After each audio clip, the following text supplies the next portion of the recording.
introduce Robert F. Kennedy Jr., the Secretary of the U.S. Department of Health and Human Services.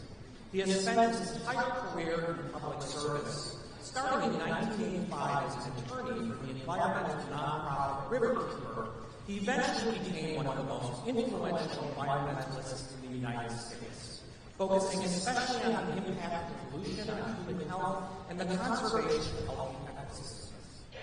Kennedy went on to co-found the Waterkeeper Alliance and served as its president for 21 years.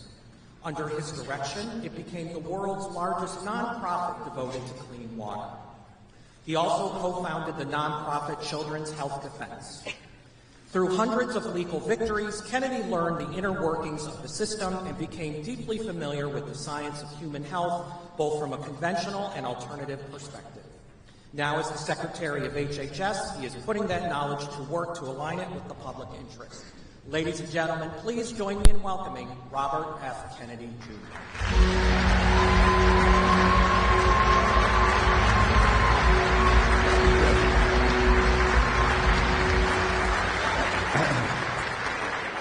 Thank you all very much. I know that for all of you, your lives, each one of you have been touched by this disease. And my life was, and my family is no exemption. I lost my brother, who was my closest friend, to this disease. I lost another brother, not directly through overdose, but through what I believe is a symptom of this disease. During the pandemic, I lost a niece who was like a daughter to me, who lived in our home for much of her life, went on vacations with us, and we think that she took her first drug and overdosed on it and died at my mom's house. I lost another niece a few months later, not to death, but she's a quadriplegic. She was sober. She went out.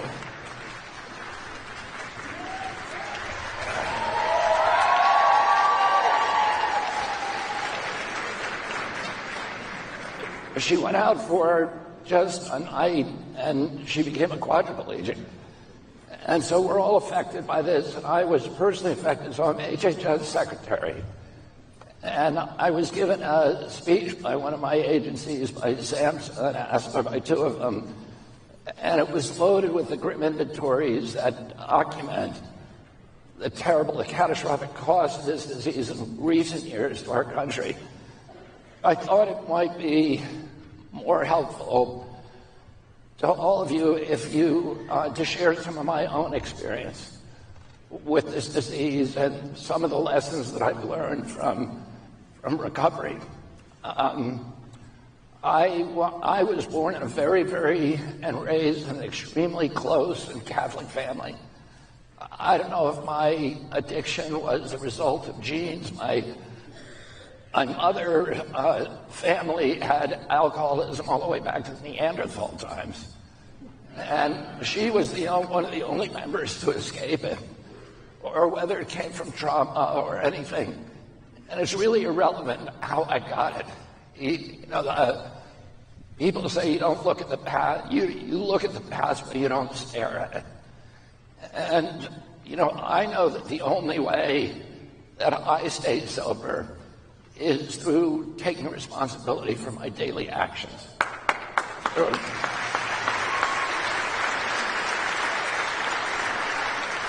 By accepting things I can't control and trying to practice gratitude for them.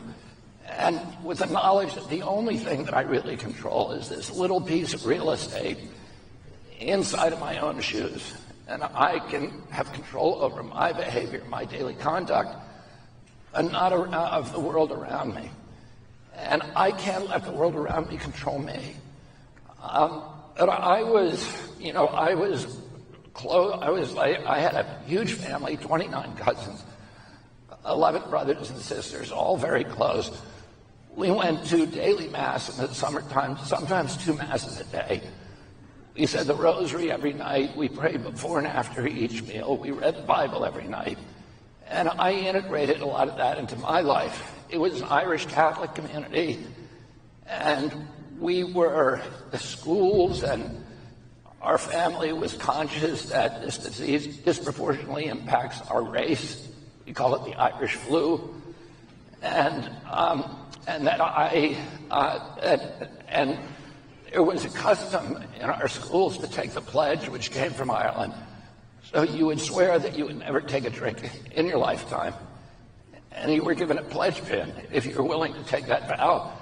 And I took it when I was a kid, and I took that responsibility that commitment very seriously. By the time I was 15 years old, I never even drank coffee. And my father died the summer before. And that summer, I went to a going-away party for the elder brother of a friend of mine who was being shipped to Vietnam. He'd been drafted, and the party turned into a melee, and he ended up hitting a cop and going to jail instead of Vietnam. But I was hitchhiking home from that party, and an older boy who I knew but only vaguely picked me up, and he offered me a tab of LSD. And LSD had come to Cape Cod that night. This was 1969. And a lot of people in my town, as it turned out, had taken it. I would never have taken it, but the town that I lived in had one store, and it had a post office at one store. And every Tuesday, the comic books came to that store. And I was addicted to comic books, as were a lot of my peers. And my favorite comic was a comic called Turok, Son of Stone, which was about these two Indians. And about 2 weeks before, the episode was that they had taken mescaline or peyote or some kind of hallucinogen, and they were transported back in time, and they saw dinosaurs. And I had a deep interest in paleontology. And I said to the guy, if I take that, will I see dinosaurs? And he said, you might. And I ended up taking it, and I had this wonderful experience of very, very intense hallucinations. But in the morning, I was remorseful. And I was kicking myself and saying, you swore you would never do this. You broke your commitment to yourself. And I swore to myself I would never take drugs again. And I was walking home from the town, which is about 3 miles from my home. And I was getting darker and darker as I crashed from the acid. And when I saw it, and I had to go home and face my mom. I had violated my curfew, and my mother had invented tough love. And I saw some older boys in the woods near my home. And I went in to see what they were doing, and I told them that I was crashing on the acid. And they said, try some of this. And it was a line of crystal meth. And I took it, and all my problems went away, just evaporated. I felt better than I'd ever felt in my life. And my progression, they say that your addiction is doing push-ups when you're not doing it and getting strong. And my addiction came on full force. And within about 3 weeks, I was shooting meth. And by the end of the summer, I was shooting heroin, which was my drug of choice for the next 14 years, until I was 28 years old. And to me, I tried earnestly, sincerely, and honestly to quit constantly. I made pledges to my brothers, to my friends, to my family. I took vows. I wrote out agreements and contracts. I saw a psychiatrist. I did everything that I could think of, and nothing worked. And to me, the most demoralizing feature of this disease was my incapacity to keep contracts with myself. And I would tell myself at 9 in the morning, I'm never going to do that again, and I would absolutely believe it and be committed to it. By 4 o'clock, I was doing it, and I had no control over that person that I was going to be at 4 o'clock. And of course, like most addicts, I interpreted this as a moral failure, as a character failure. And that fed this addiction of morosity, of self-loathing, of darkness. And I came in, I got arrested in September of 1983. And at that time, the cat was out of the bag, and I was able to do things, including go to 12-step programs, which I would have never done before. because of my family and the way that I've been raised, the last thing I would do was to share the secrets that I had with a crowd that I didn't know. So suddenly I could do that. And I knew that I needed a spiritual awakening, because I did not want to be the person that I was. I wanted to be just a normal person who didn't wake up in the morning thinking of drugs and thinking about them all day and devoting my energies to that. I wanted to be somebody who just got up in the morning and went to work and had a normal life. I didn't want to be that person. And I definitely did not want to be somebody who was white-knuckling it, who was on the street trying to not take drugs but wanting them all the time. I just wanted to be a different person. I've 12-stepped with many people in my program over the years, and a couple of times people said to me, including a cousin who's now dead from this disease, he said to me, I don't want to go to that program, that 12-step program, because they brainwash you. But if somebody had said to me that time, and I could get brainwashed, I would say, bring it on, because my brain needed washing. I did not want to be that person.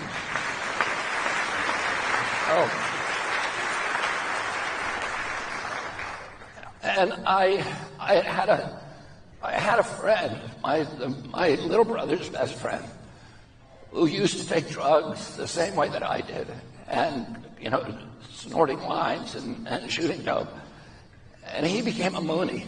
He joined the Unification Church, and he became a follower of Reverend Sun Myung Moon.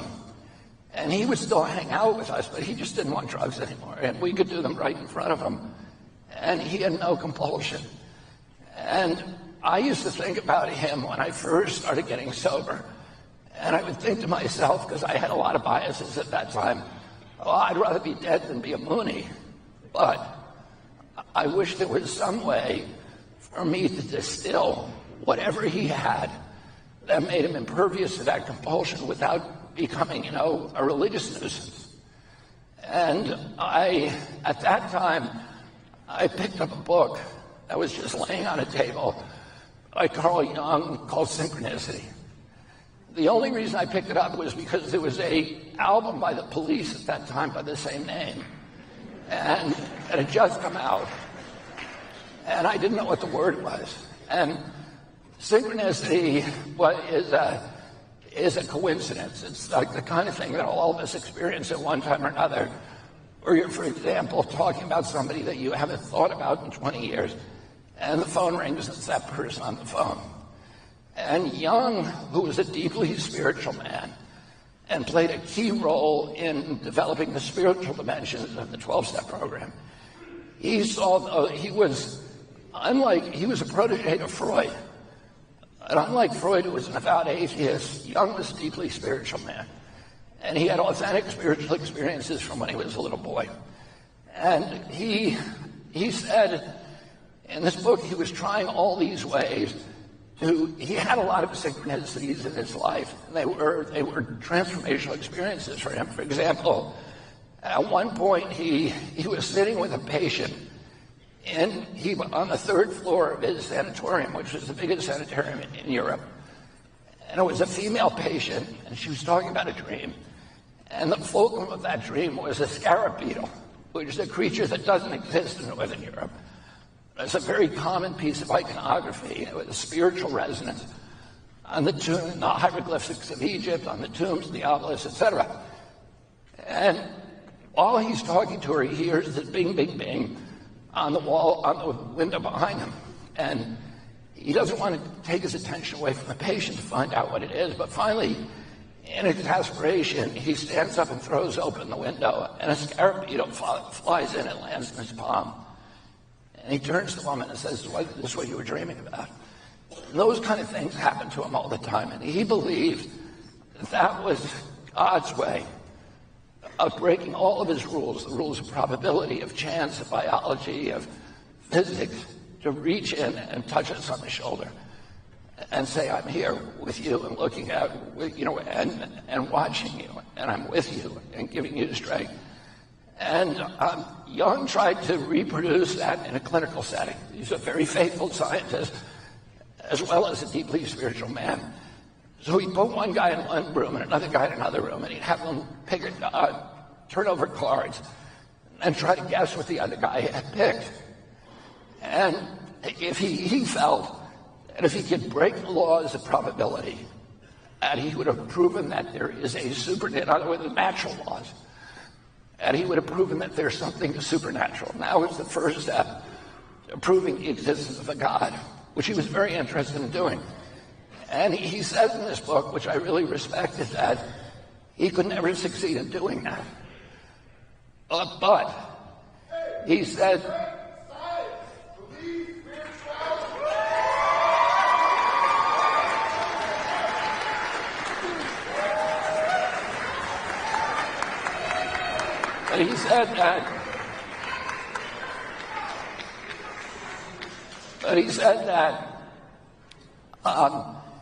he was unable to prove the existence of God using empirical spiritual tools, empirical or scientific tools. Having seen tens of thousands of patients come through his facility, he said he could prove that people who believed in God got better faster, and that their recovery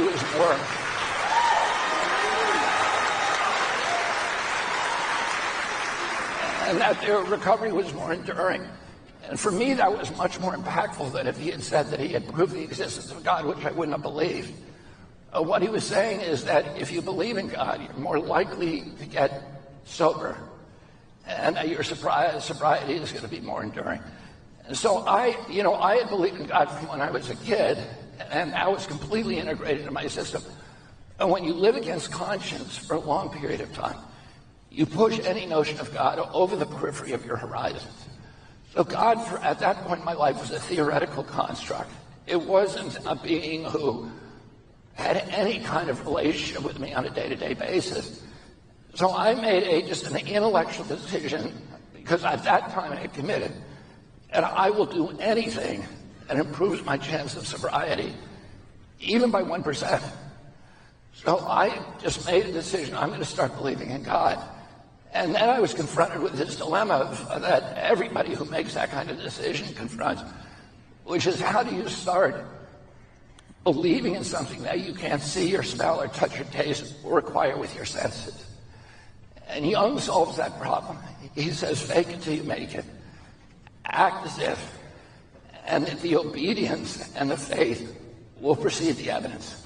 The evidence will become overwhelming. At first, you have to make that choice. So I made this decision, and I started behaving like that. I knew what it looked like to have faith, and I put religious iconography, a picture of St. Jude as a saint of hopeless causes, St. Francis, who was my patron saint, and other religious iconography around my bed. I knelt and prayed, and I prayed for faith, because I didn't have any.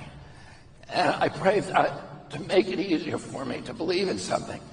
And I started then behaving as if there was God up there, and he was watching me all the time, and that I had to behave myself even when I didn't have an audience.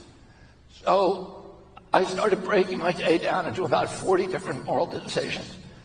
Do I stay and do I get up when the alarm goes off? Or do I stay in bed another 15 minutes with my indolent thoughts? Do I make the bed when I go up? I've been on the road for 2.5 years living in hotels, and I make the bed every day, which is insane. But I do it. I do it because I made a commitment, and I can keep commitments now. I do it because what I'm trying to do is to build character, and not to make a big pile for myself, and whoever dies with the most stuff wins. And it's all about building character, because the wealth you build, the fame, is illusory.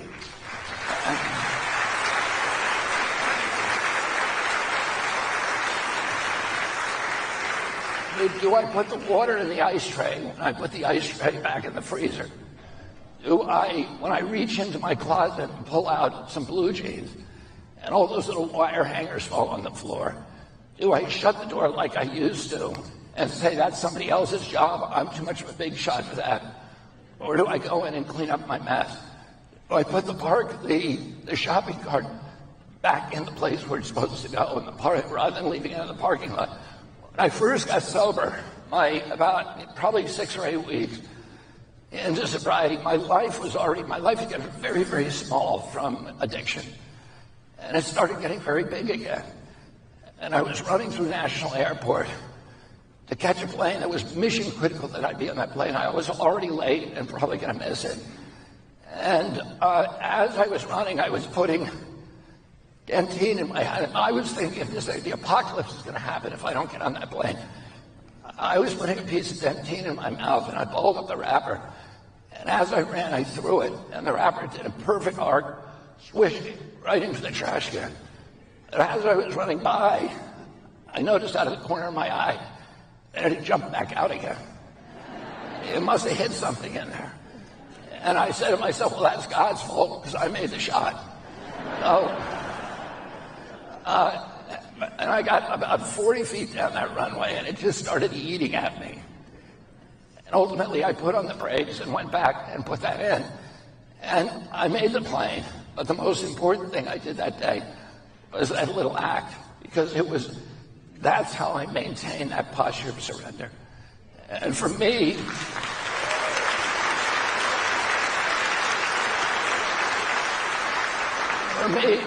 surrender was easy when I first came in, because my life made it obvious that I didn't know how to run things, and I had to let somebody else, which was God, run them.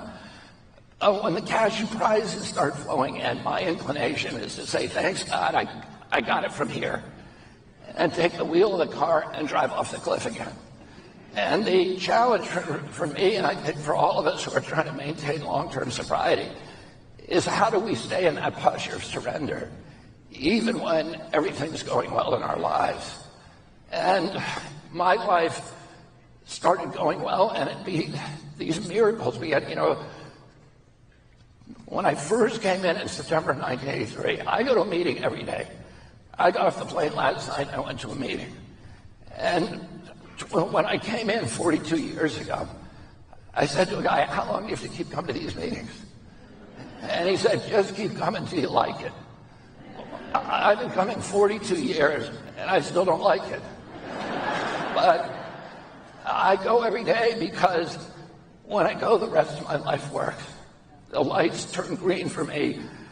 The parking places open up. People answer the phone. The projects that I work on get over the goal line, and it's kind of this magic that it makes no sense logically.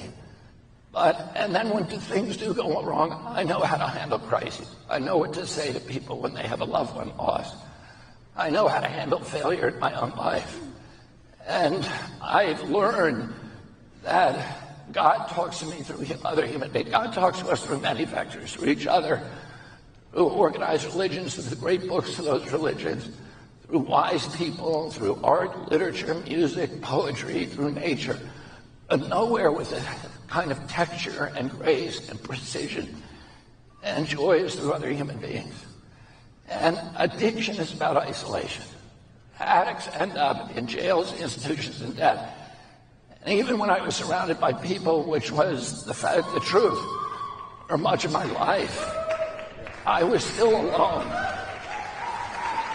because I was looking at life and relationships through this mesh of dishonesty, of vanity, of arrogance, and a complete lack of intimacy, a complete, real, authentic connection to community.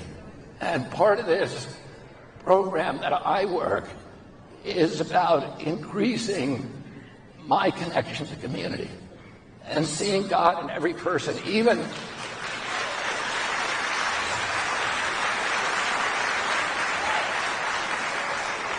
people that I don't particularly like. In fact, God talks to me most through those people.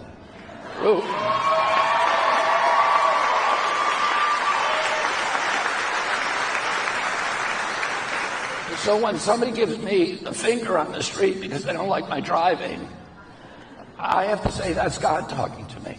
And what does he want me to learn? What does he want me to learn from this interaction? What am I supposed to do with this interaction? Should I pray for that person? Or should I pull him out of the car, which is what I used to do? And it has a magical impact on me. Thank you very much.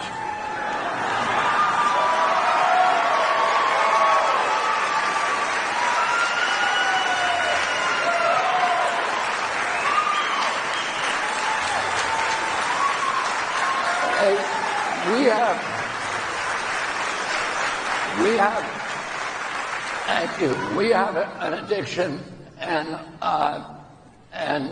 overdose crisis in this country. That I think last year we lost 106,000 kids. This is double the number that we lost during the 20-year Vietnam War. And we need to pay the same attention to this crisis, which is a national security threat and a threat to everything we love about our country as Vietnam. And President Trump was in 3 weeks ago. He met with Claudia Sheinbaum, the new president of Mexico. And he said to her, all of the drugs are coming through your country. Do you have a addiction problem? And she said, no, not really. And he said, why is that? And she said, because we have strong families in this country.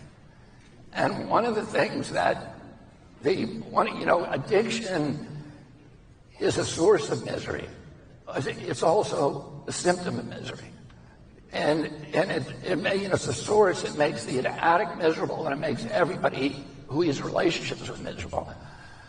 It's also a symptom of misery, of grief, of trauma, of loneliness, of alienation, of dispossession.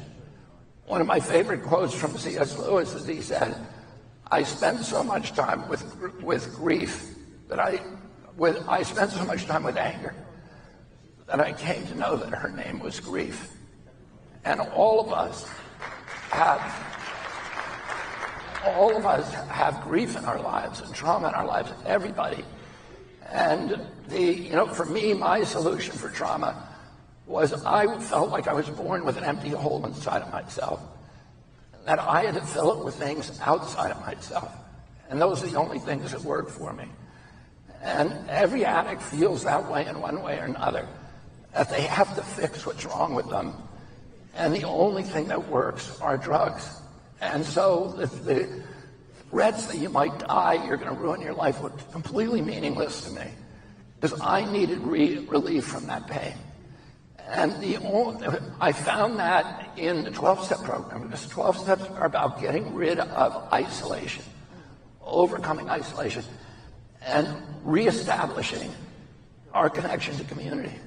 And I see each of us as a vessel of godliness, and that we're connected to all these different relationships. Some of them are very big, like PVC pipes coming into this vessel. Those are our wives, our children, our parents, our aunts, our mothers, our best friends.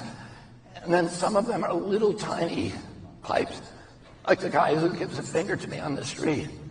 They're all relationships, and if we're working well, then there's liquid flowing through that into us, and our job is to amplify it and send it back out to the world. That's God's power. What addiction does is our character defects, our pride, anger, lust, envy, gluttony, avarice, sloth, dishonesty, selfishness, arrogance. We plug up each of those gems, and by the end we're alone, and that vessel is stagnant, and that's the definition of insanity. And the 12-step programs that I practice are about going out, admitting and dealing with your own character defects, acknowledging them, and even learning to love them. And then unclogging all of those channels by going out and making amends to people we harmed. And in that way, God's power comes back into us. Now, what does that mean for national policy? What it means is we have to do all of the nuts and bolts things that You are all involved with the practical, pragmatic things. We need Suboxone, we need methadone, we need naltrexone, we need Narcan, we need good fentanyl detectors that can detect it on pills, etc., so the kids are less likely to overdose. We need prevention. We need education.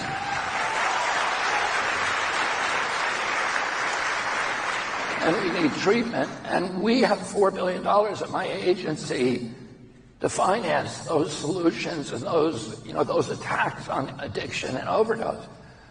But that alone, throwing money at it, is not alone going to work. We need to really focus on reestablishing these historic ties to community. We have this whole generation of kids who's lost hope in their future. In 2013, there was a poll in which people under 40 years of age were asked, "Are you proud of the United States of America?"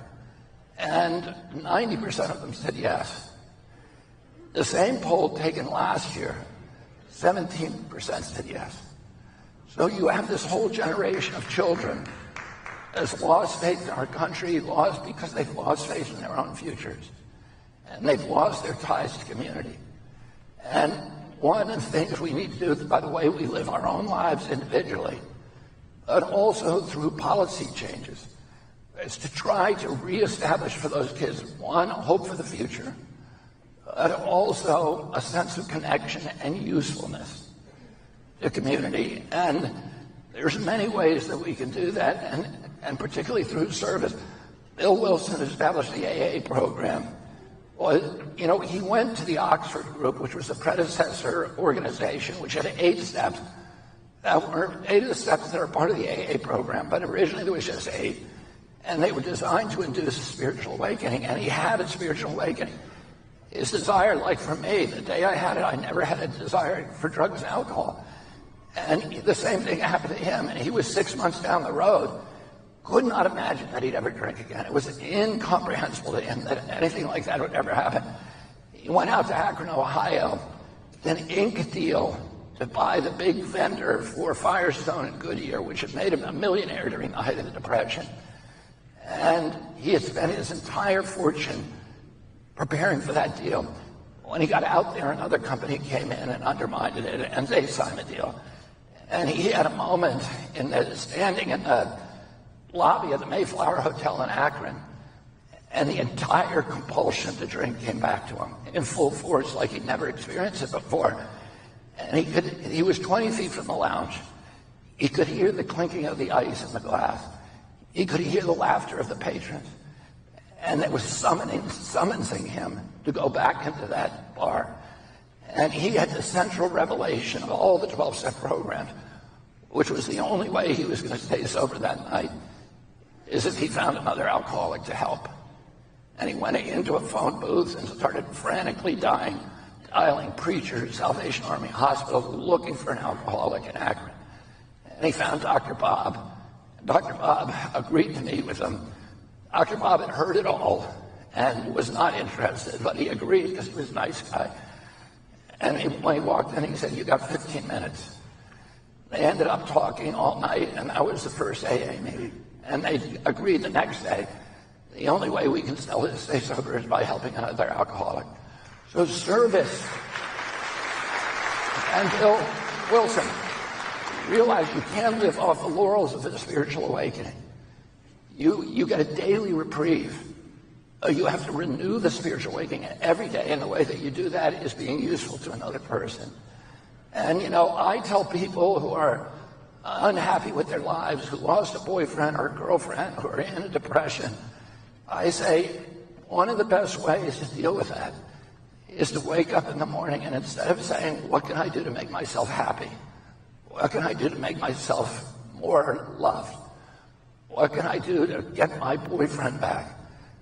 I say, when you get up in the morning, you have to ask one question. You have to say, reporting for duty, sir. And then you have to ask one question and say one prayer. Please make me useful to another human being today.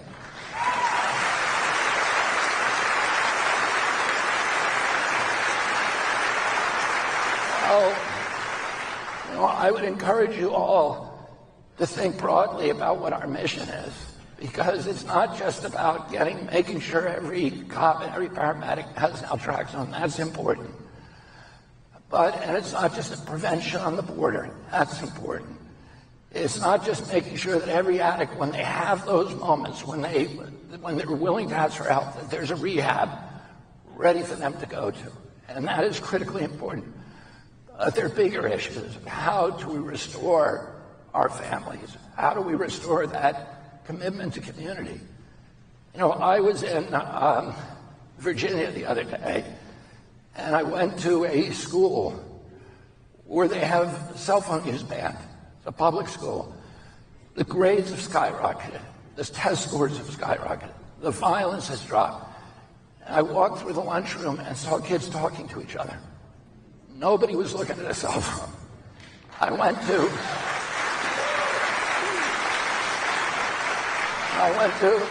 the Mennonite community a couple of weeks ago. The same thing. There were kids. They discouraged the use of cell phones. The kids, we had a huge mass dinner with 400 people. The kids were all sitting together, talking and laughing. They were out playing in the parking lot with each other, and nobody was looking at a cell phone. And these little devices that we have are taking us away from each other. And that feeds the addiction crisis. And what we need to learn to do is one of the great things that they told me there is they said, when I was at Louisa County in Virginia, they said I talked to the parents, and they said it's so great because now the kid is much easier to tell the kid, don't use a cell phone from you drive. Don't use it at the dinner table. And they have dinners with each other where they actually talk with each other. And all of us in this age have a hard time being parents. But we can also educate the parents. Have a meal, sit down with your kids, and have a conversation with the cell phones are banned. And do and then give them opportunities for service. Because everybody wants to be effective in their lives. Everybody wants to be useful. And when you're serving other people, that has a magical impact on your life. It takes away the depression. The self will run riot. You focus instead on another person's problem, at least for a few moments of the day, and that is a reprieve. And we need to think creatively about providing them those opportunities. As saying, banning cell phones in school is one of the things that we need to do to remedy addiction, not just all the standard nuts and bolts things, which we need to do. We need to do everything we can to reestablish hope in our kids, to reestablish a sense of mission in their lives, a sense of purposefulness, and opportunities for them to act as part of a community. So thank you all very much for your commitment to this issue, and God bless you.